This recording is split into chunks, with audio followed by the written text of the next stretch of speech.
গাজামুখী global freedom ফ্লোটিলায় হামলা সংক্রান্ত মামলায় ইসরায়েলের প্রধানমন্ত্রী বেনিয়ামিন নেতানিয়াহু ও ইসরায়েলি সেনা সদস্য আফেক মোস্কাভিচের বিরুদ্ধে ইন্টারপোলের রেড নোটিশ জারির আবেদন করেছে তুরস্ক। সামাজিক যোগাযোগ মাধ্যম এক্সে দেওয়া এক পোস্টে তথ্য জানান তুরস্কের আইনমন্ত্রী আকিন গুরলেক।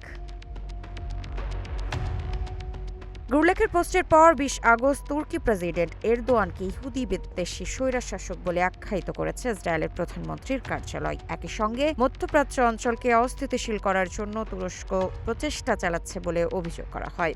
এমন অবস্থায় তুরস্কের বিরুদ্ধে ইসরায়েল শক্ত হাতে পদক্ষেপ অব্যাহত রাখবে বলেও হুঁশিয়ারি দেওয়া হয়েছে। এক্সে গুরলেক জানান, গণহত্যা সহ বিভিন্ন অভিযোগ গত ১৪ জুলাই ওই দুজনের বিরুদ্ধে গ্রেপ্তারি পরোয়ানা জারি করা হয়েছিল। এরপর আন্তর্জাতিকভাবে তাদের খুঁজে বের করার প্রক্রিয়া শুরু করতে স্বরাষ্ট্র মন্ত্রণালয়কে অনুরোধ করা হয়েছে। তিনি জানান, ইস্তাম্বুলের ১১তম ভারী ফৌজদারি আদালতে চলমান এ মামলায় মোট ৩৫ জন আসামি রয়েছেন। মামলাটিতে আন্তর্জাতিক জলসীমায় গাজায় মানবিক সহায়তা পৌঁছে দেওয়ার বেসামরিক নাগরিকদের বিরুদ্ধে সশস্ত্র হস্তক্ষেপের সঙ্গে সম্পর্কিত। নেতানিয়াহু ও মোস্কোভিচের বিরুদ্ধে মানবতা বিরোধী অপরাধ, নির্যাতন, ইচ্ছাকৃতভাবে আহত করা, স্বাধীনতা হরণ, সম্পদের ক্ষতি সাধন, ডাকাতি এবং পরিবহন যান ছিনতাইয়ের মতো অভিযোগেও বিচার চলছে। গুরলেক আরও লিখেছেন, গাজায় সংগঠিত অপরাধ ধামাচাপা দেওয়া কিংবা তাইদের দায়মুক্তির মাধ্যমে রক্ষা করার সুযোগ আমরা দেব না।